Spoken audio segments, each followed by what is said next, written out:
Vamos dar início, vou dar continuidade então ao nosso seminário. O professor Sérgio Ricardo Neves de Miranda tem mestrado em Filosofia pela Universidade Federal de Minas Gerais, em 97, doutorado pela Universidade de Bielefeld, na Alemanha, em 2006, e atualmente é professor titular do Departamento de Filosofia da Universidade Federal de Ouro Preto. Atua na área de Filosofia da Religião, com ênfase em questões relativas à coerência dos atributos divinos, ao problema do mal e à ocultação de Deus.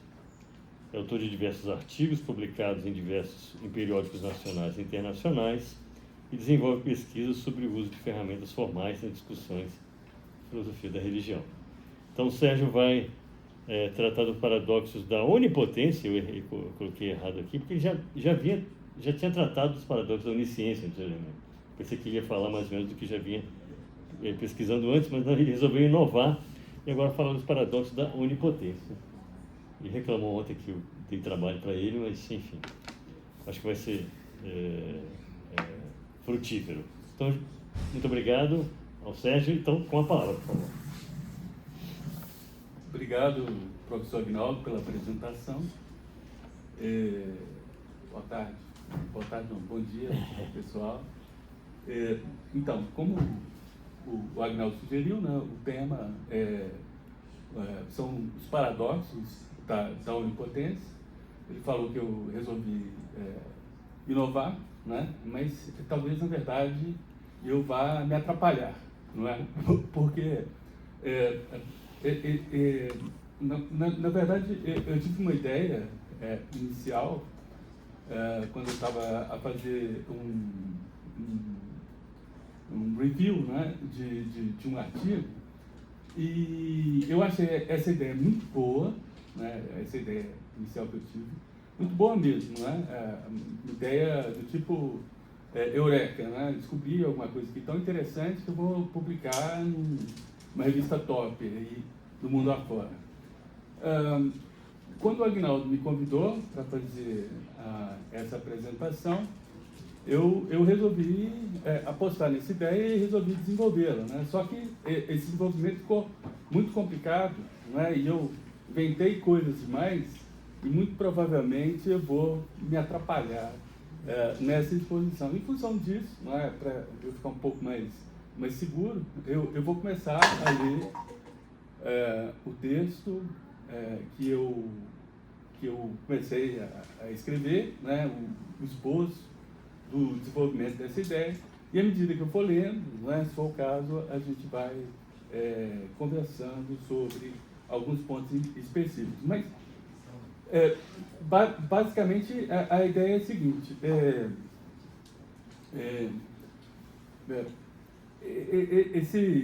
o artigo principal, né, mencionado no paper que eu fiz o review, é um artigo do Bill e do Cotenoir, são dois lógicos, não é? Que eles tentam responder ao paradoxo da pedra, que é um dos paradoxos da onipotência, introduzindo um sistema de lógica paracompleto, né? Um sistema de lógica que não valida o terceiro excluído. E a ideia supostamente brilhante que eu tive, não é, foi de pensar que talvez haja uma família de paradoxos, que seriam os paradoxos da onipotência, e embora o Bill e Cotenoir eles possam resolver o paradoxo da pedra por meio da introdução desse sistema de lógica paracompleto, outros membros dessa família de paradoxos de onipotência não poderiam ser resolvidos da mesma maneira. E em função dessa incapacidade da lógica paracompleta não resolver esses outros membros da família de paradoxos da onipotência, não é? A resposta dos dois, do Bill e do Cotenoir, não seria uma resposta satisfatória. Então, foi essa ideia que eu tive, não é? Mas para desenvolver essa ideia, eu encontrei uma série de dificuldades técnicas, não é? E, em função disso, eu não posso dizer que esse trabalho é um trabalho já finalizado, é um trabalho em andamento, ok? Bom, então, eu vou começar a ler, não é? Depois a gente vê como é que fica. À medida que eu for lendo, eu creio que vai passando ali, eu acho que pode ficar mais fácil acompanhar. Tu consegue maximizar um pouquinho, Sérgio? Você fala aumentar, não é? Aumentar o tamanho da letra. É aqui. Aqui não? Não? Ah, sim. Vou pegar o café para você. Diminuiu para cima. Epa, aí foi demais, né? É só passar para o lado aqui.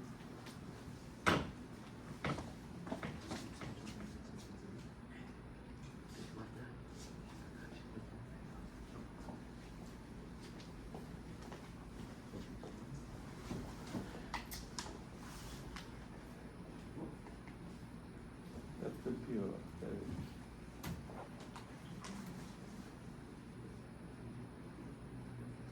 Ficou assim.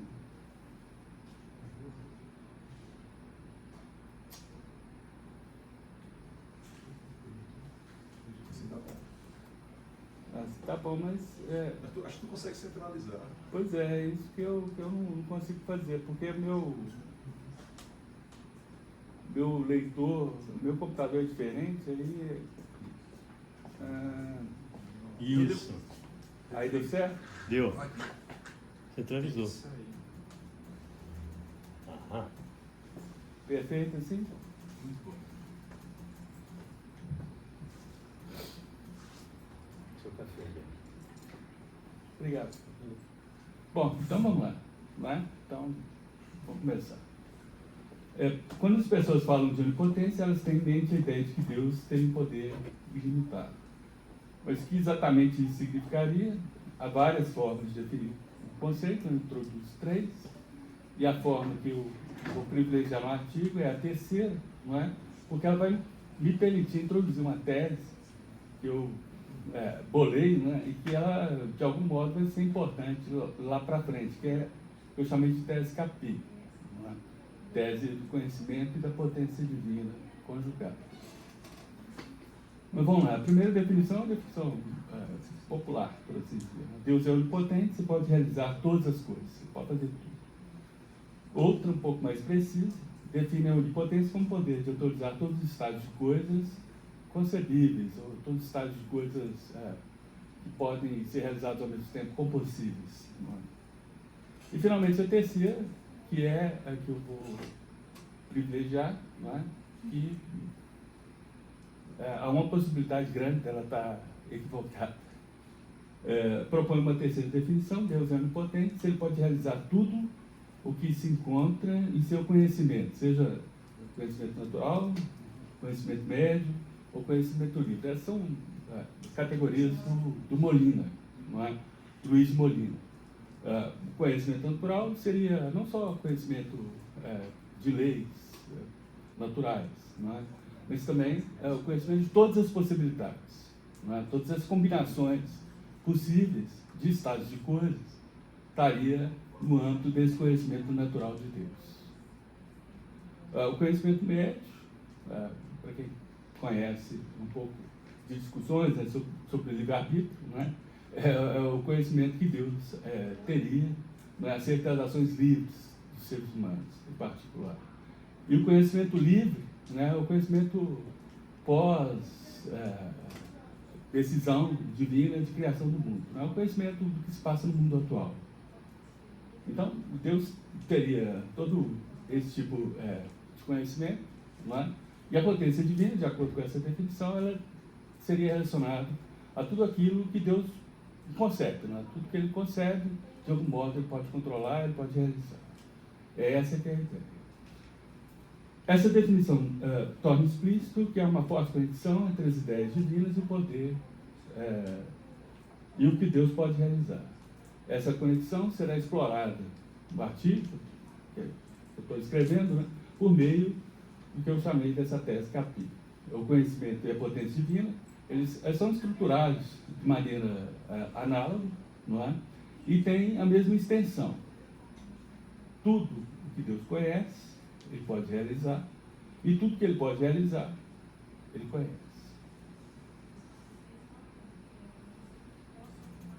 Seguindo.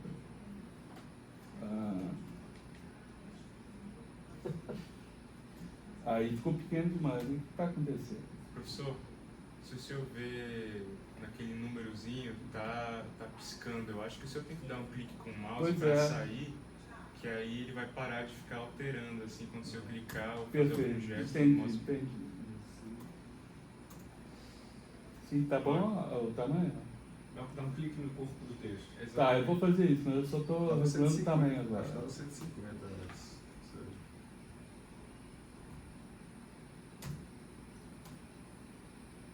Olha, só centralizar.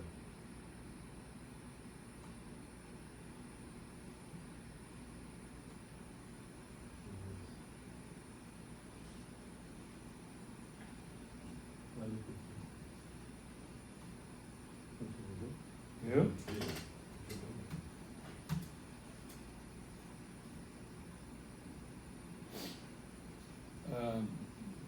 Seguindo, então. Né? Então, primeiro parágrafo, introdução dessas definições e da tese capítulo. Mas como tornar essa conexão precisa, levando em conta que tanto o conhecimento quanto o poder divino são infinitos? Isso é outra invenção do texto. Uma estratégia é recorrer a uma visão em estágios ou aproximações. Eu quero falar aqui, né, da infinitude, tanto do conhecimento quanto da potência divina. E a ideia é usar essa estratégia, de recorrer a uma visão de estágios ou aproximações. Analogias, né? Assim como entendemos o número infinito ômega como primeiro ordinal superior a todos os demais finitos, isto é, como limite de uma progressão natural de números finitos, ou como podemos ver o círculo como limite de uma sequência de polígonos regulares com números de lados crescentes, podemos pensar a onisciência e a onipotência como limites de uma hierarquia de estágios. Cada estágio amplia o anterior, mas nenhum é final. O limite é aquilo para o qual todo o processo de construção desses estágios converge.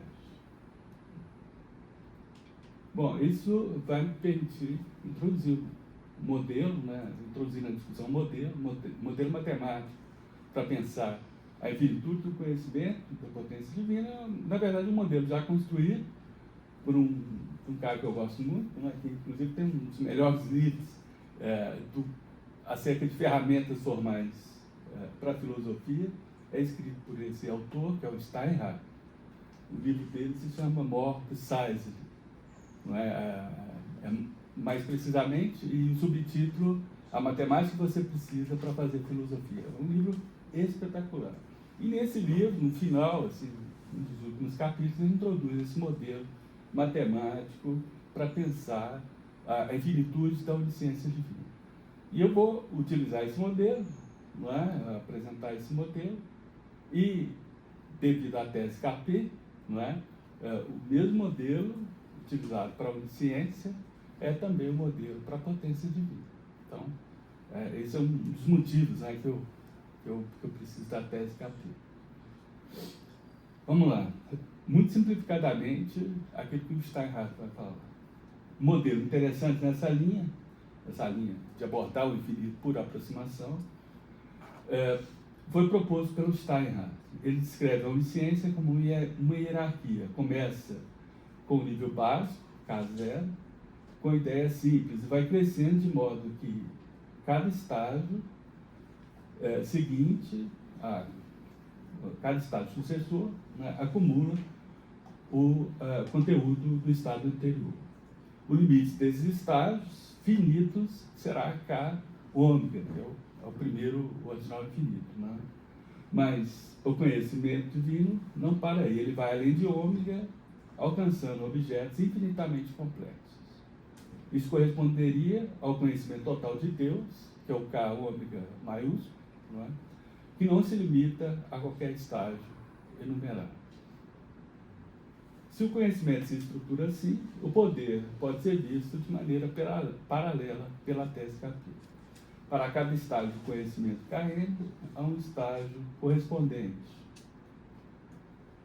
de poder perene. A tabela abaixo mostra esse pareamento. É a tabela que vocês viram anteriormente, né? Daqui a pouco ela aparece. Em cada linha, o alcance do poder de certo nível corresponde ao conhecimento daquele nível. E cada estágio acumula o conteúdo de estágios anteriores. Os paradoxos da onipotência aparecem como desafios à tese capi, na interpretação que eu estou fazendo. Bom, aí está aí a tabela. Eu tinha mais expectativas com ela, principalmente em relação à diagonal, mas não deu muito certo. Mas de qualquer modo ela ilustra bem esse pareamento, não é? Dos Ks com os Ps, ok? À medida que a progressão dos Ks também é a progressão dos Ps e vice-versa. Bom, agora vamos entrar no nosso assunto, que são os paradoxos da onipotência, não é? São 3, na verdade, que eu vou citar aqui. Não sei se eu poderia incorporar outros paradoxos, né? Mas a princípio eu pensei nesses 3. O primeiro é o mais popular de todos, né? Que é o paradoxo da pedra. Todo mundo conhece esse paradoxo. O segundo é um pouco menos popular, que é o paradoxo, eu chamei de paradoxo Mack, que é um paradoxo análogo ao paradoxo da pedra, só que ao invés da pedra, não é? O Mack vai falar da criação de um ser humano livre, não é? E esse ser humano sendo livre, parece que há alguma coisa que Deus não poderia controlar. E o terceiro paradoxo, muito provavelmente vocês nunca ouviram falar, não, com certeza nunca ouviram falar, porque é uma coisa que eu bolei, não é? Então, vamos ver esse paradoxo. Ninguém. Ainda não, vocês são os primeiros a saber disso, né? Talvez eu jamais conte para outras pessoas se alguém aqui vê um erro grave em relação a esse paradoxo. Mas vamos lá. Tá gravando, né? Isso que eu estou Preocupado. Está preocupado? Agora eu fiquei, né? Não tinha me atentado para isso. Seu café desceu. Tá. Vamos lá. Um dos paradoxos, dos mais famosos paradoxos da onipotência, considerado nesse artigo, é o paradoxo da pedra, né? É muito simples esse paradoxo, não é?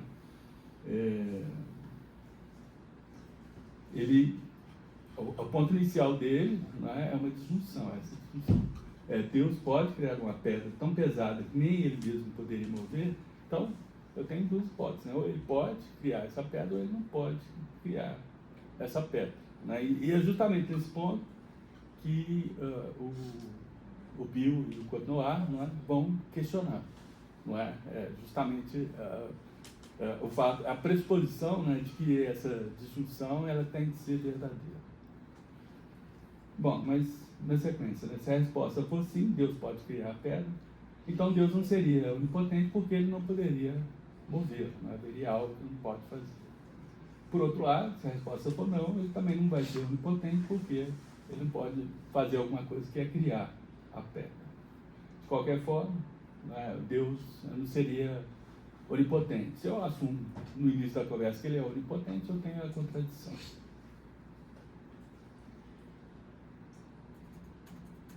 Sérgio, você tem a contradição supondo que Deus esteja no temporal. Que Deus hoje cria, amanhã não pode... Sim. Isso Senão você teria que formular Deus pode criar algo que não pode ser criado. Então há uma contradição em termos, me parece, ou não? Inclusive, quando você falou, né, quando você falou, esse é um tipo de solução que se dá para o paradoxo, é a solução do Swinburne, por exemplo. Né? Eu teria que admitir a temporalidade divina para dar um tipo de solução, falar assim, olha, Deus, num certo intervalo de tempo, né, ele estava no poder dele criar a pedra.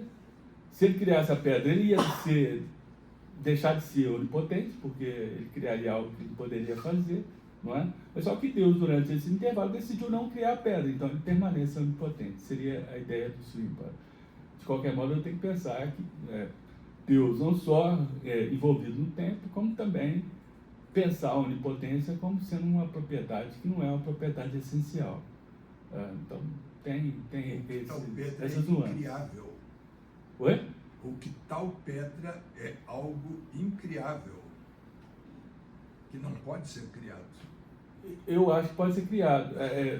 Mas você está entrando num ponto que eu vou desenvolver daqui a pouco. Não, mas é interessante, porque essas intuições são intuições que eu tive também, e para preservar o paradoxo, eu fui criando, fazendo as minhas invencionices. A invencionice da ideia de estágios, não é? Ela se encaixa perfeitamente com o que você está sugerindo, porque eu posso imaginar que um determinado estágio, né, tem alguma coisa que Deus não pode fazer, que ele só vai poder realizar no estágio seguinte. Então, se eu coloco um índex nessa pedra, o índex dela é X, e a potência divina está nesse índex, desse nível X, nesse estágio X. Né? Então, a pedra, nesse estágio, representa uma limitação da onipotência divina nesse estágio.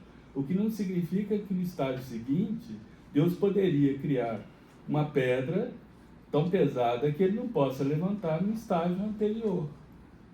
Né? Então, a pedra me parece ser criável.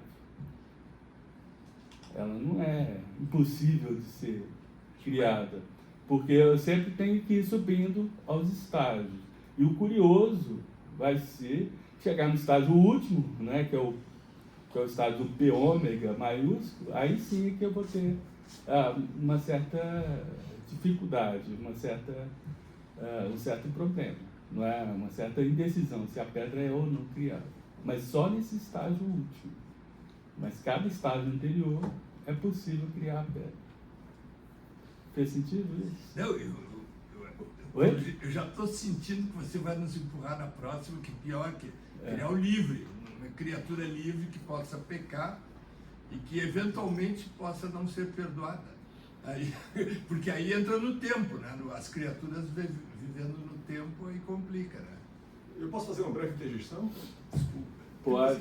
Eu acho que o ponto que o professor mencionou talvez se refira talvez seja uma das soluções clássicas para o paradoxo da pedra, que é dizer que a tal pedra, como se refere a Deus, ela seria um objeto contraditório, porque você está supondo que Deus pode fazer qualquer coisa, então uma pedra que Deus não pode levantar, ela seria algo semelhante a um círculo quadrado. É uma das soluções que é dada, né? Perfeito. E é uma solução difícil de lidar com ela, não é? E como eu sugeri, não é? A criação de estágios é justamente uma tentativa de evitar esse tipo de resposta padrão ao paradoxo da pedra. Então, eu acho que o paradoxo da pedra ainda sobrevive, se eu começo a pensar em termos de estágio. E fica bastante curioso, assim, que a gente consiga pensar que a pedra pode ser criada em cada estágio, né, considerando que a criação, o poder de criação vai estar no estágio superior, né, então, enfim, é curioso pensar que a pedra possa ser criada em cada estágio, mas só no último estágio, por algum motivo, ela não vai poder ser mais criada. Na verdade, eu acho que aí está a ideia do paradoxo. Né? É paradoxal, porque parece que ela pode ser criada, de fato ela parece, se eu considero um estágio, mas por outro lado ela não deveria ser criada. Mas isso só no último estágio. Então, eu acho que, pensando em termos de estágio, eu acho que ajuda a capturar bem a ideia do paradoxo envolvido no paradoxo da pedra e nos outros paradoxos também. Beleza? Podemos seguir? Já vi que o negócio vai ficar quente aqui. Isso é muito interessante. Oi? Bom, tá interessante. Vamos lá. Bom, Tem até meio-dia. Já são 11 mas isso 11 e 8. vai estar tranquilo. Porque chegar a um determinado ponto aqui, eu vou parar. Porque... Bom, então, onde é que a gente está? Aqui, na apresentação do paradoxo. Apresentação padrão. Aí, o que eu quero fazer agora, né, é introduzir esse paradoxo nesse framework do Steinhardt, né, meu e do Steinhardt. Podemos usar o modelo do Steinhardt para articular com precisão o paradoxo da pedra. Né? O que está acontecendo no paradoxo da pedra de acordo com essa interpretação que eu estou fazendo? O que esse paradoxo faz é introduzir uma sentença autolimitante que afirma que o exercício do poder divino ao criar uma pedra, mas aqui eu especifico que ao criar uma pedra num estágio específico da hierarquia, não é? Ao criar uma pedra num estágio PN, implica a limitação do poder divino nesse estágio, não é?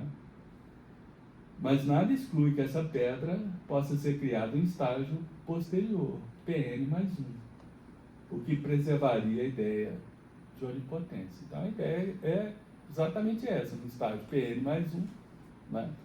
Está no poder de Deus criar uma pedra que ele não pode mover no estágio PN, utilizando a potência PN, utilizando a potência do estágio anterior. É absolutamente coerente essa descrição da pedra. Não é?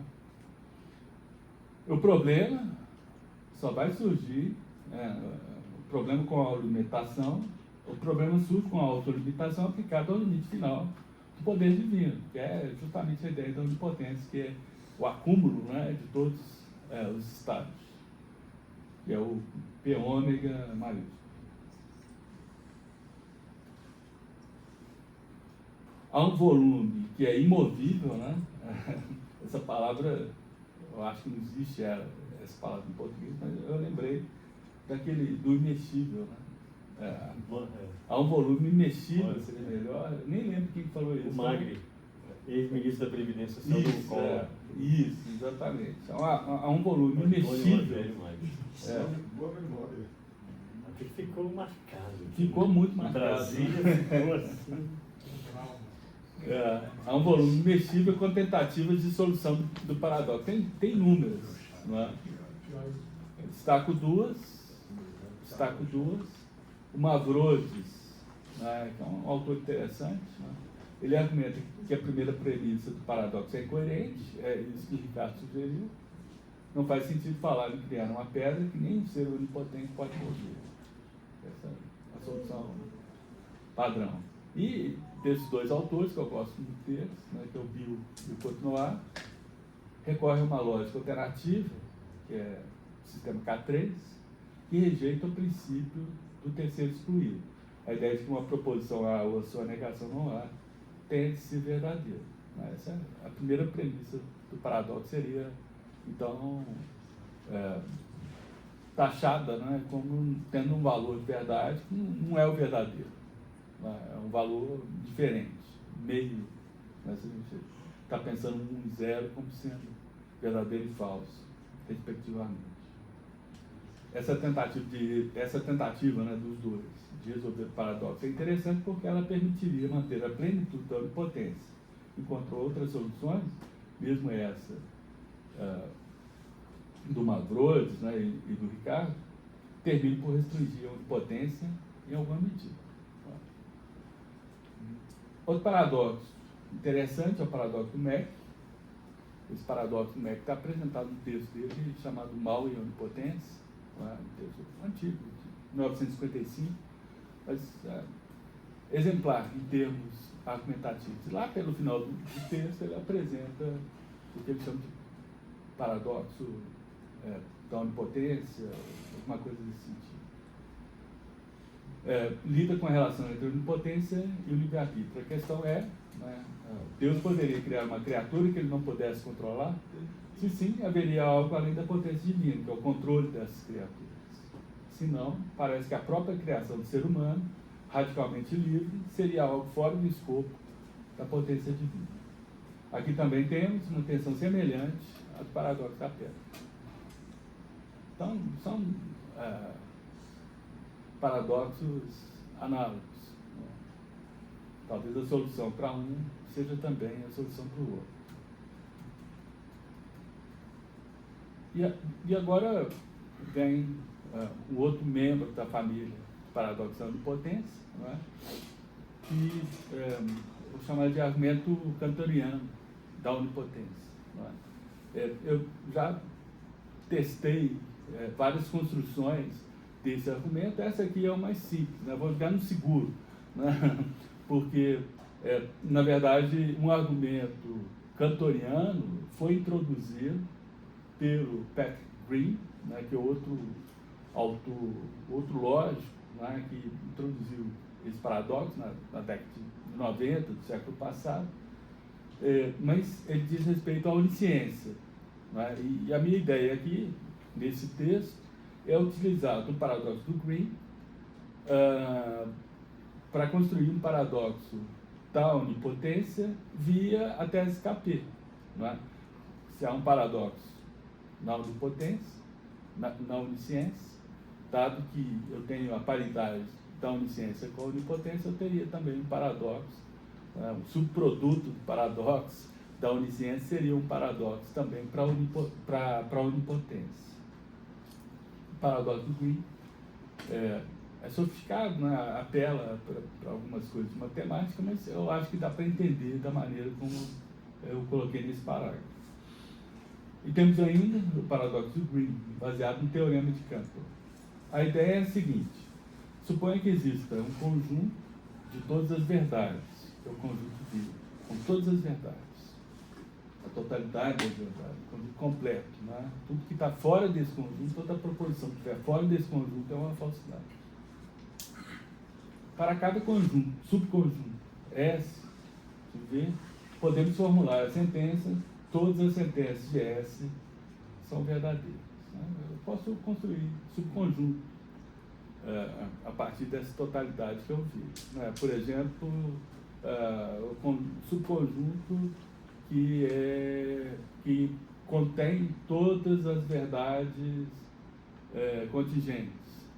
O outro subconjunto que contém todas as verdades necessárias. Outro subconjunto sobre todas as proposições verdadeiras acerca das pessoas nessa sala, e assim sucessivamente. Posso, então, montar, né, subconjuntos desse conjunto maior, que seria o conjunto com todas as verdades. Mas acontece o seguinte: para cada subconjunto, S e V, eu posso formular a sentença: todas as sentenças de S são verdadeiras. Perfeito. Essa também seria uma verdade. O teorema de Cantor estabelece que o conjunto das partes, né, que é o conjunto que contém todos os subconjuntos, é um conjunto estritamente maior do que esse mesmo conjunto. Então, eu tenho de um lado o conjunto com todas as verdades, do outro lado, né, esse conjunto das partes, né, que são partes daquele conjunto de todas as verdades. E esse conjunto das partes é maior do que o conjunto de todas as verdades. Acerca de cada parte eu posso ter uma afirmação verdadeira, não é?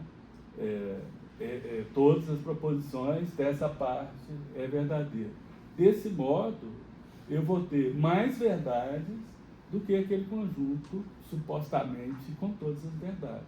Aí está o problema.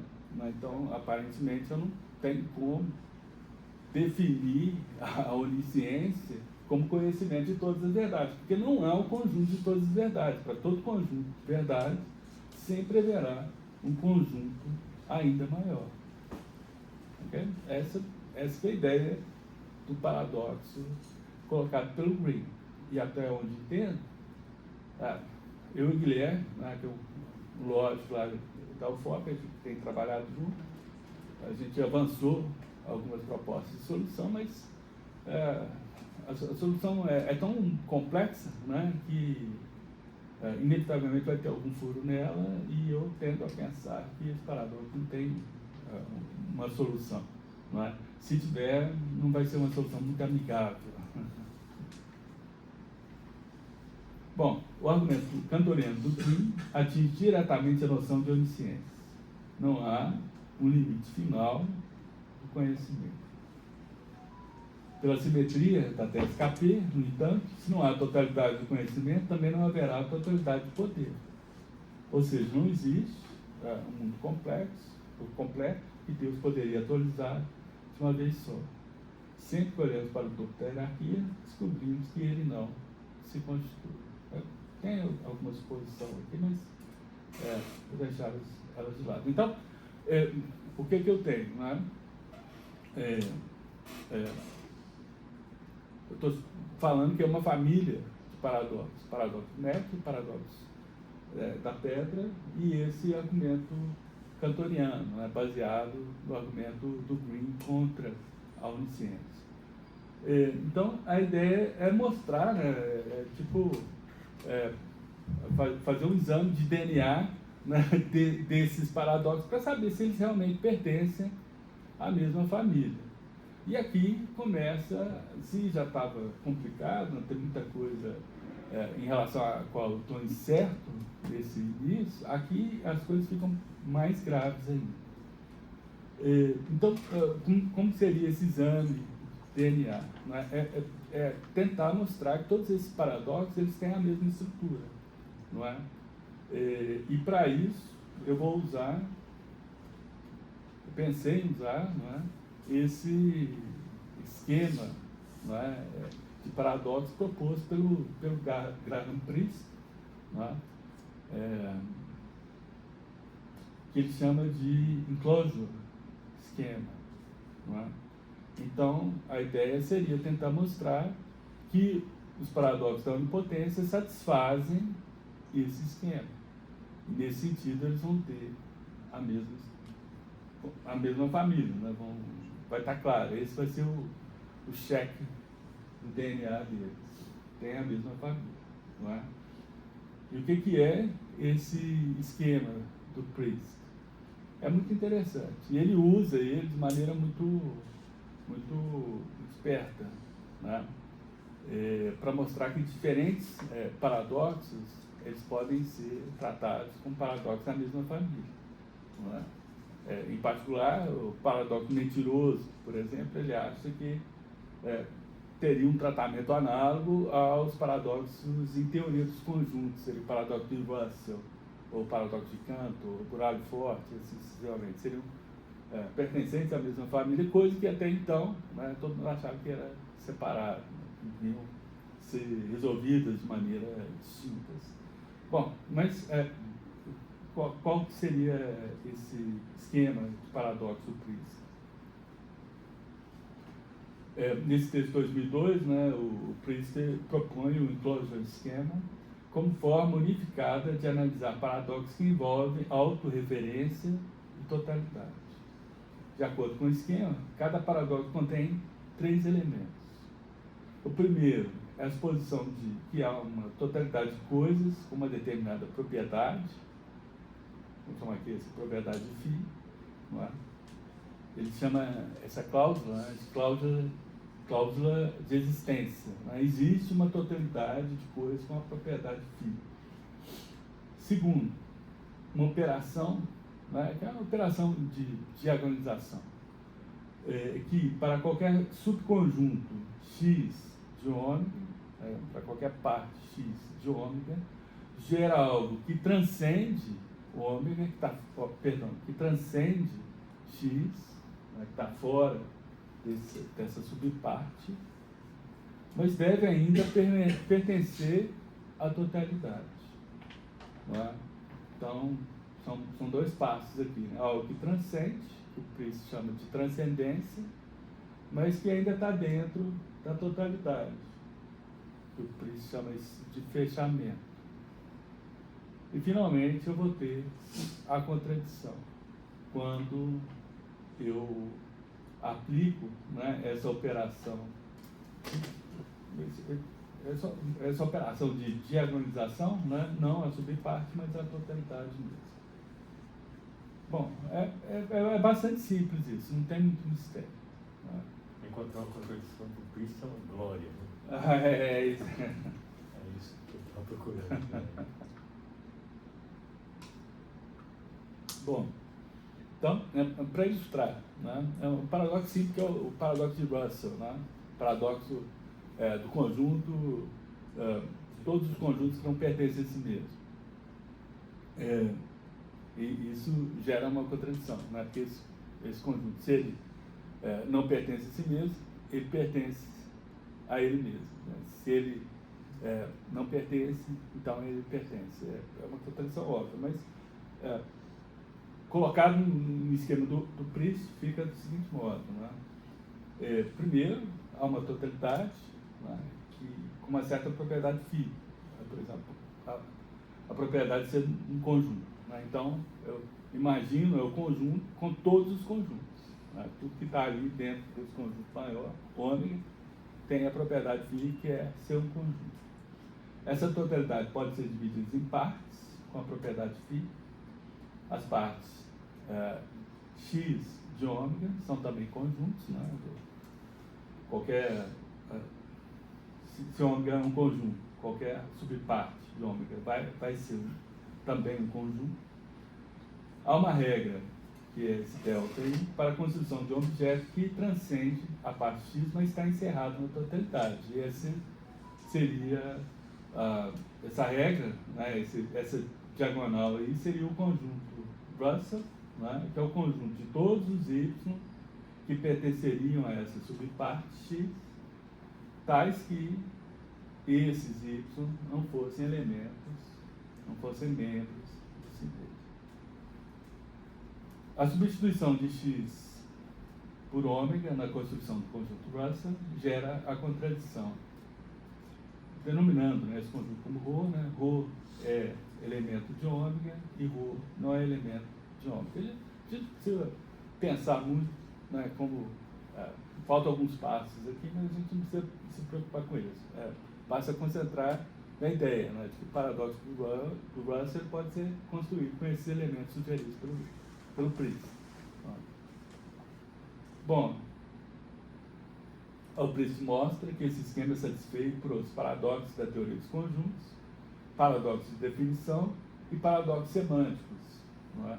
Como paradoxo de teoria dos conjuntos, o próprio paradoxo de Russell, mas o paradoxo de Cantor também e alguns outros, paradoxos semânticos, como o paradoxo do mentiroso, não é? O que eu pretendo mostrar é que os três paradoxos da onipotência, o da pedra, o de Mach e o cantoriano, também podem ser formulados de acordo com esse padrão. Não é? Aí, aqui a coisa fica selvagem. Não é? Eu definitivamente não sei como adiantar, mas como a gente tem tempo, eu vou só ler assim, né? Para ver se faz um pouco de sentido. Mas a ideia seria essa, né? Chegar desse ponto, né, eu tenho a maneira como identificar se eu tenho uma família ou não, nesse caso. Né? E essa identificação, inclusive, ajudaria a explicar, né, quais seriam as doenças dos membros dessa família. Né? Então, é interessante fazer esse teste de DNA. Bom,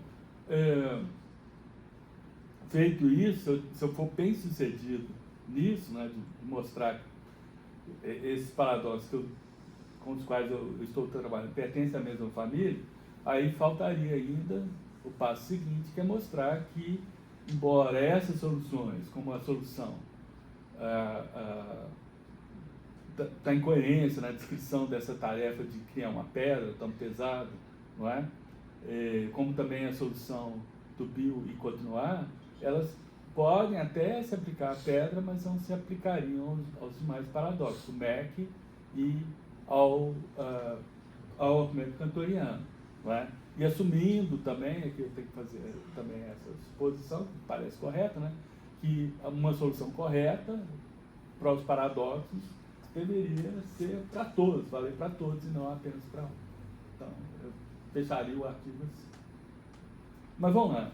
Então, para vocês terem uma ideia, né, o paradoxo da pedra, por exemplo, eu não consegui, tem vários furos que eu vou mostrar agora, e eu sequer consegui decidir, né, qual que é a melhor formulação. Tem várias possibilidades, uma pior do que a outra, mas tem duas aqui que eu vou apresentar. Né? Vou ler assim, eu sei que as coisas demandam tempo para para assimilar, né, e principalmente para ver os furos, né, mas seja como for, tenham paciência com o que virá agora. Né. Então, os elementos então são esses, né, afirmar a existência de uma totalidade, fazer uma operação qualquer que mostre transcendência e fechamento, e depois a contradição, considerando a totalidade. Então, vamos lá, existência. Né? Em relação primeiro ao paradoxo da pedra. Existência, seja K ômega, não é? A totalidade, a ideia mesmo de onisciência, não é? A totalidade de estados de coisas representáveis pela mente divina. Tudo aquilo que Deus pode conceber, não é? Está nesse estágio. Evidentemente, não falsidades. Para cada estágio X, definimos P de X como um subconjunto de K1, como conjunto de estados em KX, que podem ser realizados pela potência divina nesse estado. Então, eu tenho a totalidade e o subconjunto que eu estou interessado nele, que é a potência divina de realizar, né, certas coisas. Vamos lá então, transcendência.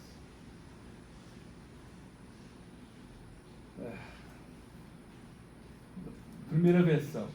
Eu vou apresentar só a primeira versão. Para cada estágio X, seja então essa diagonal, aplicada nesse estágio, né, delta X, um estágio de coisa, incluindo uma pedra que não pode ser movida pela potência divina nesse estágio. Esse está tranquilo. Suponha que ΔX faz parte, né, da potência divina realizar ΔX. Não é? E que Deus efetivamente atualiza, não é? Realiza ΔX. Essa é a suposição perfeita de redução absurda, para provar, né, a transcendência. Nesse caso, a atualização de ΔX faz parte de KX, uma vez que, se Deus realizou, não é, esse ato, né, de criar a pedra, ele sabe o que ele fez. Né? Então, a atualização de X pertenceria, né, ao campo das coisas que Deus conhece. Portanto, faz parte do conhecimento divino que ocorre um estado envolvendo uma pedra que Deus não pode mover. Ou seja, ΔX não é membro da potência divina. A ideia é que Deus não pode mover a pedra. Não é? E Deus sabe disso. Né? Disso decorre, efetivamente, né, dado essa ideia de factibilidade do conhecimento, alguém sabe que P, né? Então, dado que Deus sabe que ΔX não pertence à sua potência de ser realizado, não é? Disso se segue que ΔX não pertence à potência divina de realização. Então, o ponto de partida, né, a suposição de que ΔX seria membro da potência divina, no sentido que Deus poderia realizar ΔX, leva a essa contradição. Então a gente aceita, né, a contrária da suposição inicial, que seria justamente que ΔX não é membro de P de X, que é a ideia de transcendência. Bom, tem outra versão aqui, que vamos seguir só com a versão 1. Então, agora eu tenho a totalidade, tenho a subparte, né, que é P de X, mostrei que, utilizando essa diagonal, que eu estou interpretando como sendo a sentença, né, que enuncia a pedra que Deus não pode levantar, não é? E mostra que essa diagonal está fora da potência divina num determinado estado. Não é? E agora eu tenho que mostrar que ela está dentro ainda do geral, né, da totalidade. Então, para fazer essa prova, não é, eu, de novo, vou construir o raciocínio por redução. Né? Suponha que essa sentença, né, da pedra não ser da parte do conhecimento divino. Nesse caso, ΔX não é membro de P de X, dado a tese KP. Né, que KP tem a sua importância. Né? Seguinte, né, isso seria de certo conhecido, ou seja, ΔX não é membro de P de X, seria do conhecimento divino. Porém, ΔX é justamente a concepção de um estado de coisas que não pode ser realizado nesse nível da potência divina. Assim, ΔX, né, substituindo, né, o que afirma ΔX, que é ΔX não é realizado, né, substituindo essa afirmação que está entre parênteses, ΔX não pertence a PT por ΔX, eu teria a conclusão que ΔX é membro da totalidade do conhecimento divino. Né? Se a suposição inicial era de que ΔX não é membro daquilo que Deus sabe, né? E eu chego à contraditória, né? ΔX é membro daquilo que Deus sabe, então eu concluo, né, por redução, que ΔX pertence à totalidade kaônica. Então eu tenho fechamento.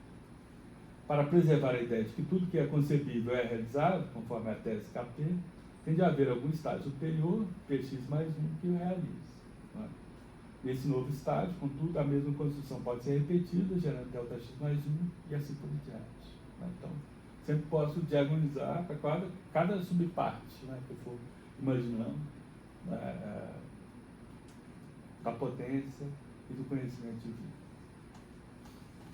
Bom, então eu cheguei na contradição no limite da potência divina, construindo ΔΩ, um estado no qual há uma pedra que não pode ser movida pela potência total. Esse estado é, no mínimo, concebível de modo coerente, e esse é o ponto aqui em relação à objeção, né, do Ricardo e do Mavrois, me parece ser concebível, né, porque a cada estado anterior, né, eu fui concebendo de maneira coerente uma pedra que Deus não poderia lidar com ela naquele estágio, não é? Só no final é que eu vou ter essa situação desconfortável, né? De haver alguma coisa que a princípio escaparia da potência divina, mas ao mesmo tempo está dentro da potência divina. É isso que é a situação desconfortável do paradoxo. Dada a tese KP, ele tem que ser incluído na potência divina ômica. Né? Porém, ele não pode ser realizado sem negar a ideia de que há uma totalidade de estados realizados. Se delta ômica pode ser realizado, haveria um estado concebível não realizado em P ômica, contradizendo a sua totalidade. Temos assim a contradição do inclosure, delta ômica é membro da potência divina de realização e ao mesmo tempo não é membro. Tanto Deus pode quanto não pode realizar a pedra, que me parece ser a ideia, né, do paradoxo da pedra. Pois bem, eu acho que já adiantamos bastante. Essa foi a esquematização do enclosure do paradoxo da pedra. Do paradoxo do Mach é análoga, não é? Do paradoxo do Green é mais fácil ainda, essa sim é perfeita. Não é? Dado esse resultado, a ideia então é mostrar que pelo menos essa acusação de incoerência, ela não procede, não é? E também que há maneiras assim, de escapar, né, da objeção colocada pelo Bill e continuar, essa que apela para a lógica para completa. Bom, né, eu vou parar por aqui, né, eu acho que já é o suficiente, já cansei demais todo mundo, né, eu mesmo já começo a ficar um pouco confuso em relação às coisas que eu propus, né, e eu só tenho a agradecer a paciência de vocês.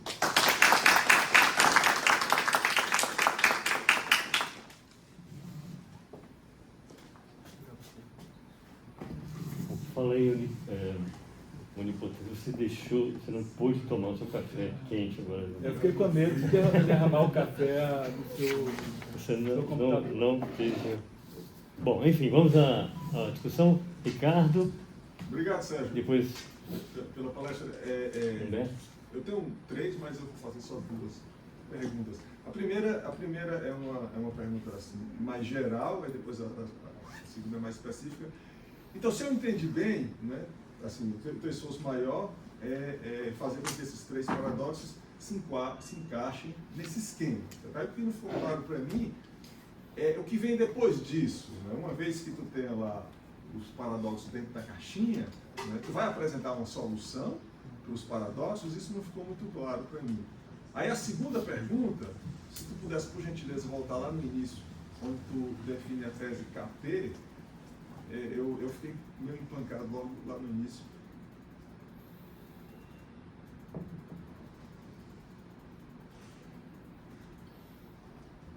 Certo, o conhecimento e a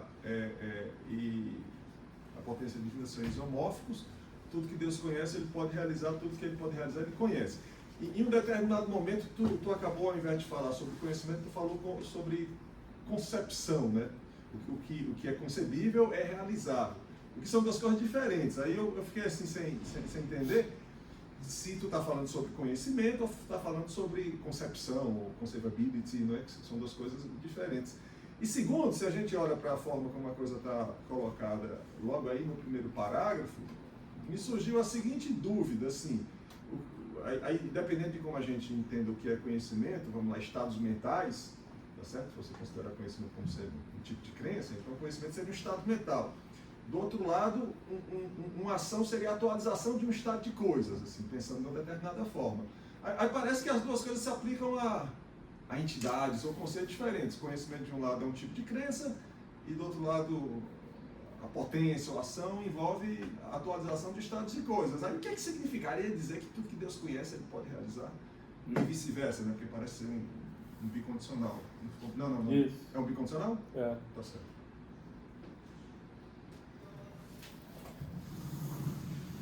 Quer tocar aqui? Pois é, agora Eu tá posso frio, trazer. né? Você está no seu poder Está no fazer meu isso? poder trazer. Pedir ao Luiz Guilherme que traga o café. Vamos lá, né? Desculpa, Tá certo. A ideia é colocar tudo na caixinha. Né? Uma vez tudo posto na caixinha, eu consigo manipular alguns resultados que sejam interessantes para mim. A princípio, eu não estou visando uma resposta. Não é? A princípio, eu estou visando a preservação do paradoxo como sendo uma discussão em aberto. Não é? Então, eu estou visando tanto um tipo de resposta que seria a acusação de coerência, não é?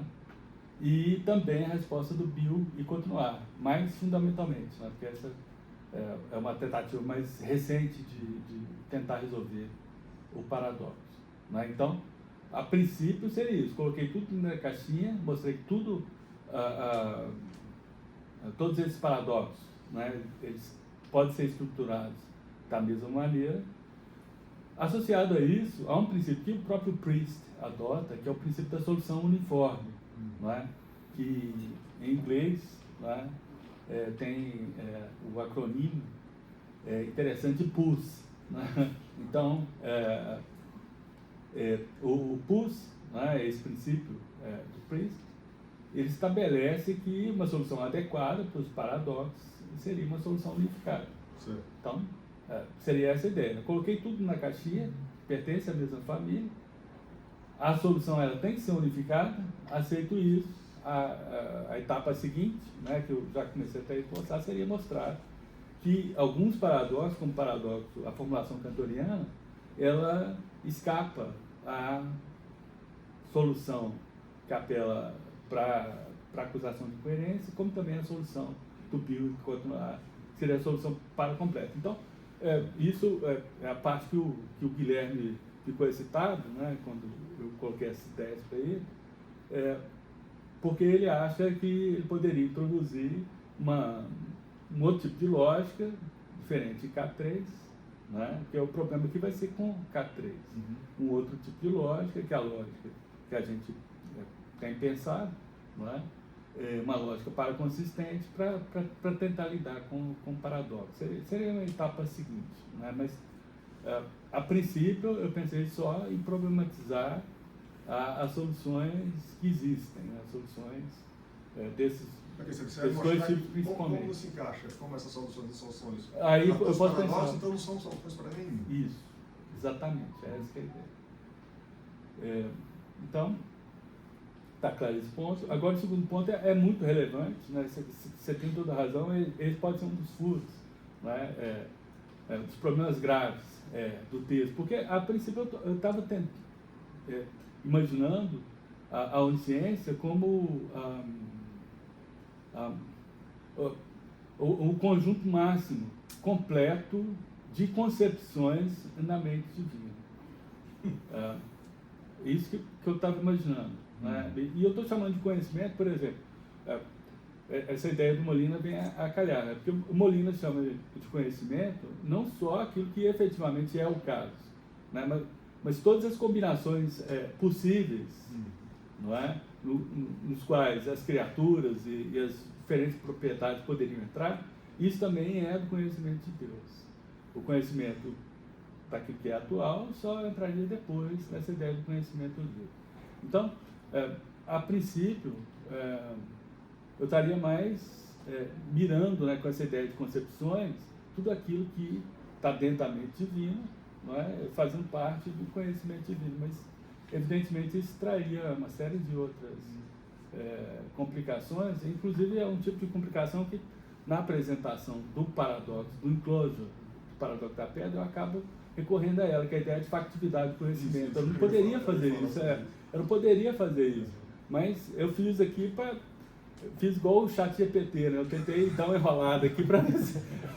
Mas aí o lógico lá falou que vai ter algum erro. De fato vai ter. Essa é uma coisa em aberto ainda do texto que eu tenho que pensar melhor. Tá? Obrigado por chamar a atenção para esse ponto. Enquanto eu passo a palavra para o Humberto, você pode tomar seu café. Humberto, por favor. Bom, muitíssimo sofisticado, né? Muito obrigado pela exposição. Eu vou fazer algumas críticas bem de outsider, mas, embora eu tenha vergonha disso, talvez eu tenha ajudado a representar outros outsiders que não estão familiarizados assim, tanto com a filosofia analítica, embora esteja um pouquinho. Por um lado, eu sinto assim que Leibniz poderia olhar para isso e dizer, Deus pode conceber e pode ver algumas possibilidades, pensar em algumas possibilidades que sejam pouco razoáveis ou pouco sensatas, mas não ter razões suficientes para jamais escolher uma dessas possibilidades, né? Então, mais do que ser concebível logicamente, é importante também que a coisa ela seja suficientemente consistente ou tenha razões suficientes para ser escolhida como uma possibilidade. Então, talvez Deus nunca escolha uma possibilidade pouco razoável como criar essa pedra infinitamente grande, né? Mesmo que isso fosse logicamente concebível, não sei se né? Por outro lado, um panenteísta, por exemplo, como Schelling ou Hegel, talvez, eles olhariam para esses argumentos e dizeriam, pô, parece um pouco que Deus aí é um ente entre outros entes discretos, assim, está no mesmo plano do ser, como se ele fosse um indivíduo, um agente, lidando com outros agentes. Mas Schelling, por exemplo, diz que Deus é a fonte do ser. É como se ele fosse assim, o pai do ser. Então, a própria estrutura da realidade e particularmente na sua parte inteligível, é o que é Deus, né? Então, não faria muito sentido dizer que Deus pode fazer ou não fazer coisas discretas, quando na verdade tudo que é intrinsecamente ligado ao ser de Deus, né? Bom, acho que seriam os dois problemas que eu vejo realmente assim da minha chave, né, de outsider, né? E eu vou tentar responder sendo um outsider do outsider, né? Porque o seu conjunto de referência me escapa, assim, né? Aí eu não sei se eu entendi bem aquilo que você sugeriu, né? Mas, vamos lá, se não foi isso, você me corrija. O primeiro ponto, né, que a ideia do Leibniz da razão suficiente para fazer alguma coisa, né? O problema, até onde eu vejo, não é tanto se Deus efetivamente escolheria ou não fazer uma determinada coisa, mas principalmente se você poder fazer ou não isso. Não é? Eu, por exemplo, né, pensando em termos dos poderes de seres humanos, não é?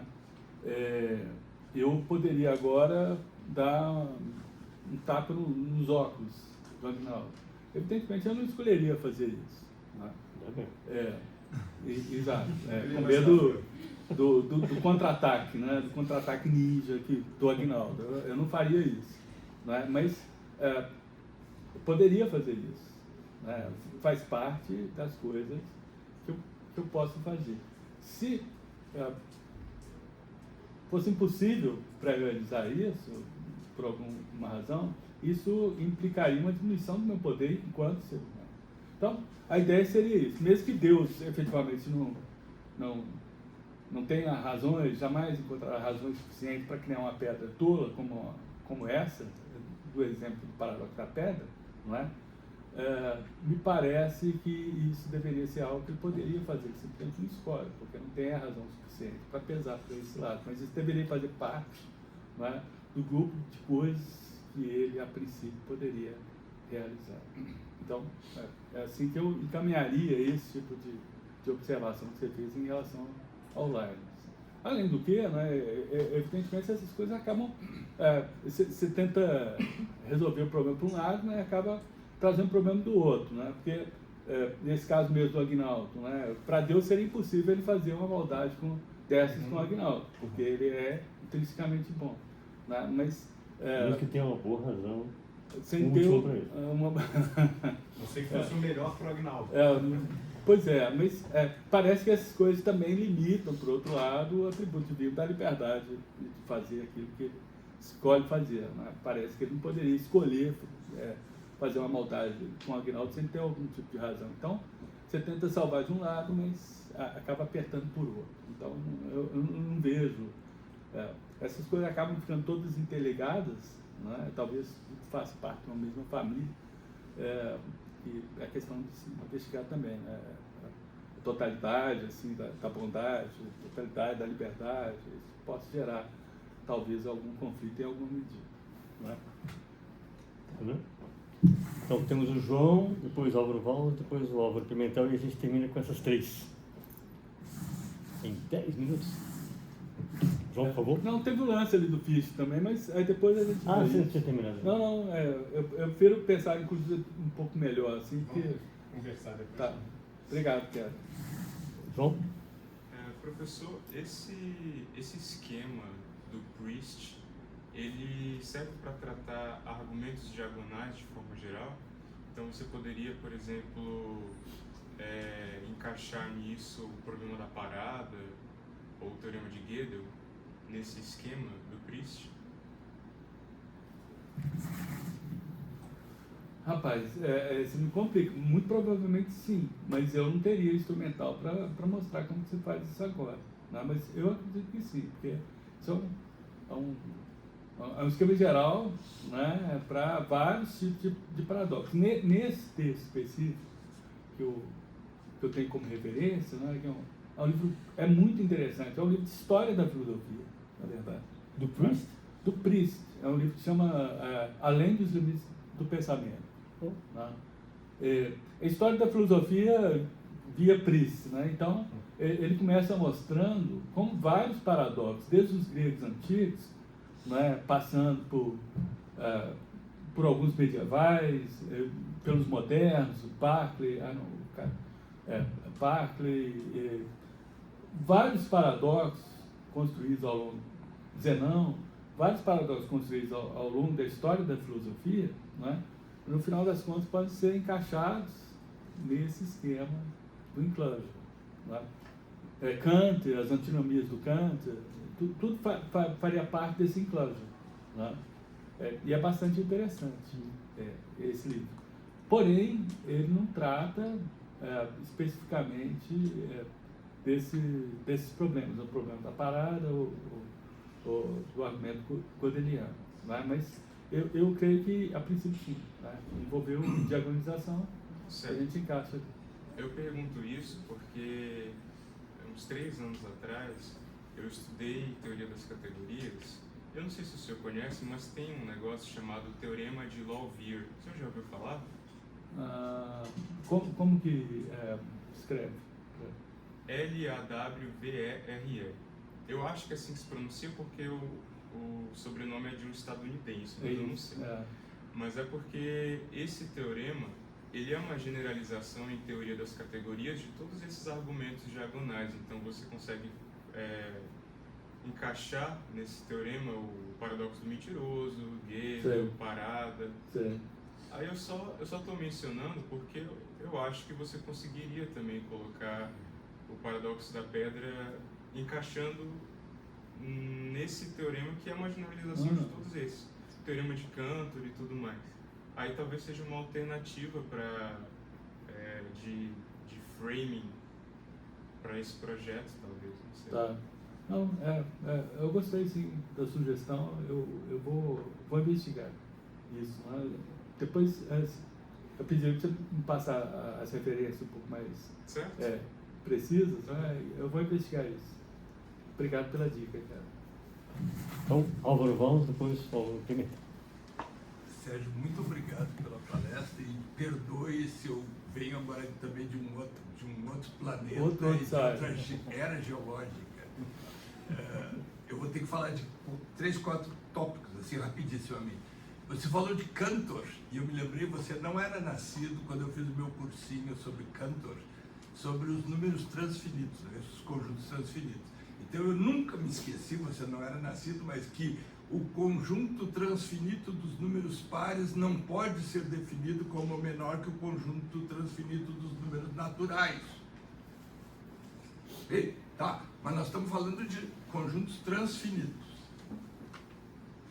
Eu tenho a impressão que a nossa matemática, intuitivamente, nós tendemos a criar totalizações. Você falou várias vezes de totalidades. Aí o segundo autor que eu lembro é o Kant. O Kant diria que a totalidade é uma categoria do entendimento e que não se aplica a Deus. Nós estamos aplicando a Deus categorias da matemática, da nossa matemáticazinha, da nossa lógica. Vai chegar nisso, né? Então, os nossos conceitos, as nossas intuições não são necessariamente as mesmas do criador disso tudo, né?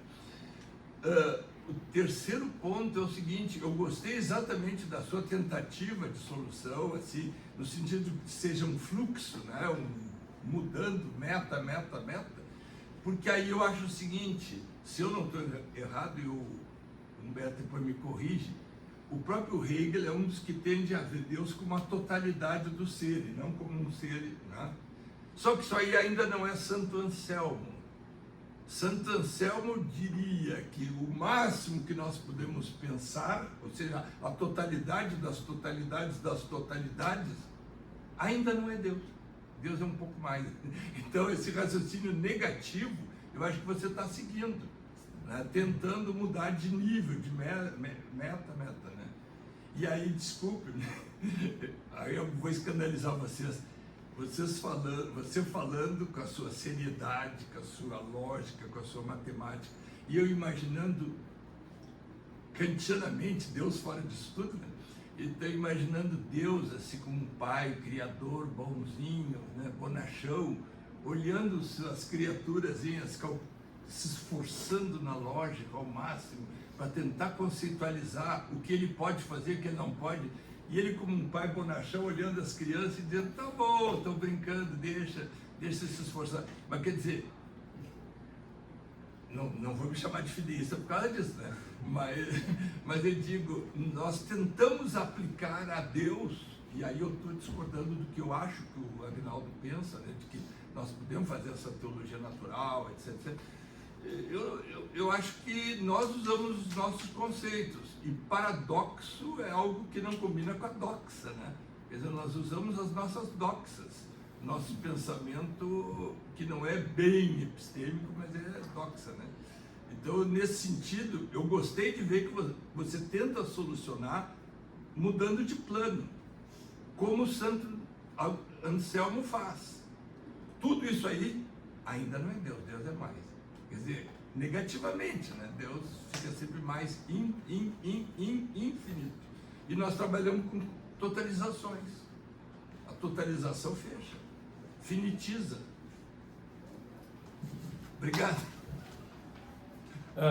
Obrigado você por essa observação, que é justamente para essa direção que eu estou indo, não é? Que eu chamo de fideísmo, e eu acho que você também é um fideísta, mas você não quer admitir, né? Mas vamos lá. Em relação ao uso da matemática, né, dessa matemática transfinita, para tentar fechar, né, apreender certas propriedades divinas, não é? De fato, esse é um modelo matemático, né? E todo modelo que faz é exatamente isso, é simplificar a situação de tal modo a permitir o entendimento, permitir a clareza em relação ao objeto, né? Em relação ao qual esse modelo se refere, né? Então, a ideia é essa mesmo. Estou usando essa matemática, mas entendendo que isso é uma simplificação do que seria efetivamente a divindade, não é? Então, essa limitação tem que ser reconhecida, mas encaixando com o final das suas observações, eu acho que a minha ideia é justamente essa. Fica parecendo a ideia de onisciência, onipotência, bondade perfeita, eles são conceitos nossos, não é? E sempre aplicáveis à divindade, não é? Geram complicações, geram contradições, não é? E talvez o reconhecimento seja isso mesmo. Talvez a gente pense que essas contradições e esses problemas todos estejam nesse impulso de conceitualizar, de tentar aprender, não é? De maneira precisa o que seria, afinal de contas, a divindade, não é? Então, meu exercício em grande parte é esse, é mostrar que esses paradoxos ainda estão vivos, são abertos, justamente para chegar nesse ponto, no qual eu acredito que você já está. Álvaro Pimentel, para concluir. Já encerrou, né? Não.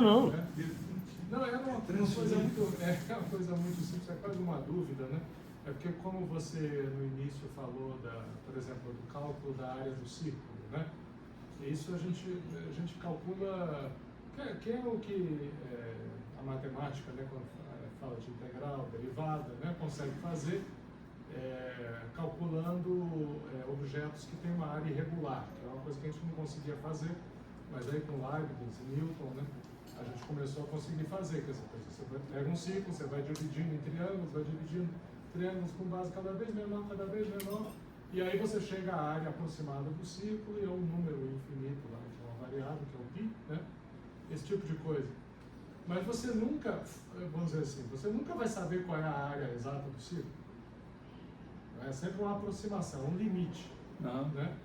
E aí, é isso que eu não entendi bem, como é que funciona esse. Eu também não sou dessa área, né? Não tenho nenhum treinamento nisso.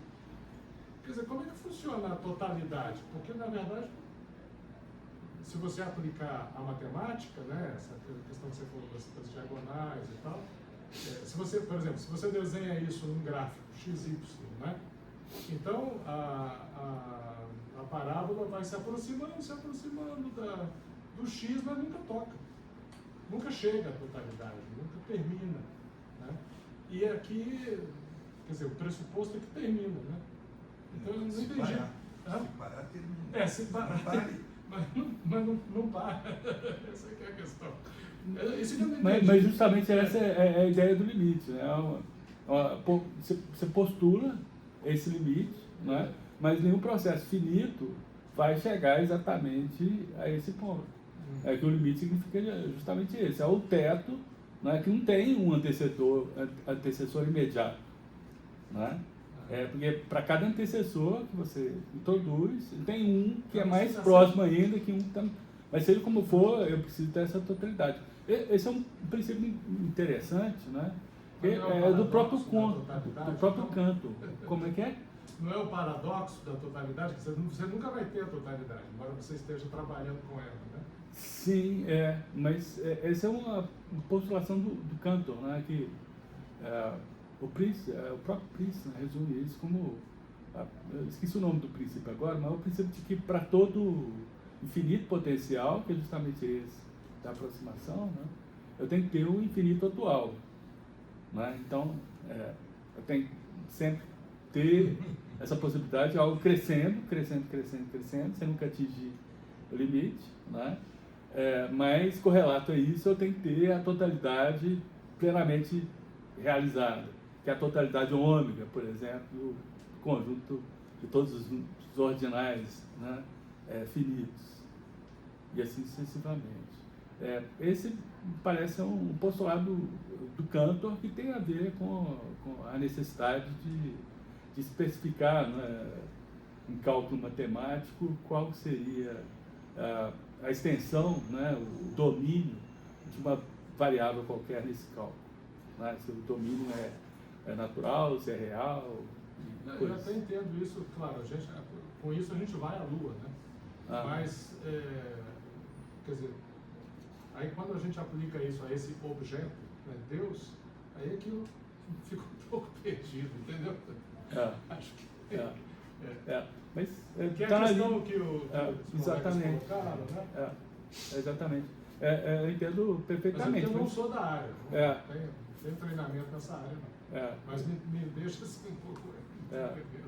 Não, mas talvez eu tenha que pensar um pouco melhor para tornar isso claro, mas talvez a ideia de modelo, de modelagem matemática, de fenômenos em geral, inclusive a tentativa de modelagem matemática das propriedades ou dos atributos divinos, é sempre nesse sentido, que envolve necessariamente algum tipo de simplificação.